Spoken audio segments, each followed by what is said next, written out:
शिवाजी मंडईच्या शेजारी भाजी विक्रेत्यांसाठी त्या तत्कालीन नगरपालिकेने हॉकर्स झोनच्या पद्धती धर्तीवरती आधारित असं एक व्यवस्था करून त्यांना पट्टे मारून व त्यांना बिल्ले दिलेली होती लायसन्सच्या स्वरूपानं आणि त्यांची नोंदणी करून त्यांना सोडत पद्धतीनं तिथं 274 लोकांना भाजी विक्री करण्यासाठी जागा उपलब्ध करून दिलेल्या होत्या।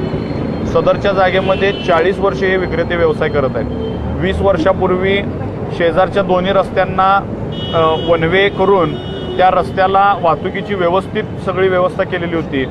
त्या तत्कालीन वाहतूक निरीक्षकांच्याकडनं अहवाल घेऊन वाहतुकीला बाधा येणार नाही अशा पद्धतीनं सर्व नियोजन केलेलं होतं। त्यानंतर सुद्धा महाराष्ट्र शासनानं काही आदेश पारित केलेले आहेत। या आदेश पारित करून त्यांचं पुनर्वसन होईपर्यंत त्यांना त्याच ठिकाणी व्यवसाय करण्याचा अधिकार दिलेला आहे। असं असताना सुद्धा आज सांगली महानगरपालिकेच्या अतिक्रमण विभागाचे रमेश वाघमारे यांच्यासह त्यांचा फौजफाटा पोलीस घेऊन या भाजी मंडईजवळ आला। भाजी मंडईजवळ आलेले असताना आम्ही त्यांना फेरीवाला धोरणाप्रमाणे व महाराष्ट्र शासनाच्या निर्णयाप्रमाणे तुम्ही कारवाई करत आहात का विचारलेलं असताना त्यांनी आम्हाला कलेक्टर साहेब तथा प्रभारी आयुक्त महानगरपालिका यांचा तोंडी आदेश असल्याचं सांगितलं आणि तोंडी आदेशानं कोणताही अधिकार नसताना त्या जागेत घुसून या भाजी विक्रेत्यांच्या सर्व मालमत्तेचं नासधूस केलं। प्रत्येकी किमान 10,000 रुपयाचं नुकसान केलेलं आहे। 274 लोकांचं नुकसान केलेलं आहे। हे नुकसान करत असताना ज्या महिलांनी आपलं बाजू मांडायसाठी पुढे आल्या त्या महिलांना एका जेंट्स पोलिसानं त्या एका महिलेला पकडून फरफटत आणलेलं आहे। तिच्या तोंडात रक्त आलं आणि तिला गाडीत डांबून पोलीस स्टेशनला आणलं।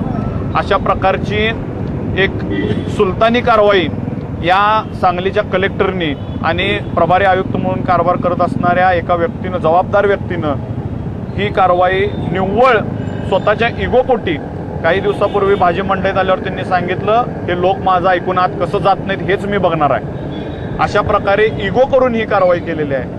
या विक्रेत्यांची मागणी होती की शांतपणे चर्चा करूया, फेरीवाल्या धोरणाप्रमाणे समिती नियुक्त करा, आम्ही येऊ आणि आमच्या सुविधा आम्हाला सोयीचं ठिकाण दिल्यानंतर आम्ही स्वतःहून तिथं जाऊ। तरीही इगो करून आज महानगरपालिकेच्या या अतिक्रमण विभागाने ही कारवाई केली। त्यानंतर हे भाजीवाले ज्यावेळेला पोलीस स्टेशनकडे आले त्यांच्यातल्या ज्या लोकांना अटक केली होती त्यांचा काही दोष नसल्याचं सांगत त्यावेळी पोलीस स्टेशनमध्ये आत येण्यास सुद्धा त्यांना मनाई केली आणि या भाजीवाल्यांनी मग रस्त्यावरती उभारून शंखनाद केला आणि मग पोलिसांनी आपली भूमिका मागे घेऊन पोलीस स्टेशनच्या आवारामध्ये त्यांना प्रवेश दिला।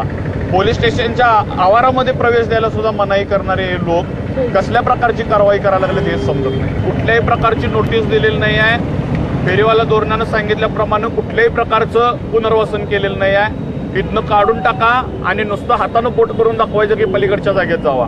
तिथं पट्टे मारलेले नाही आहेत, तिथं ह्यांना लायसन्स दिलेले नाही आहेत, ह्यांची नोंदणी केलेली नाही आहे।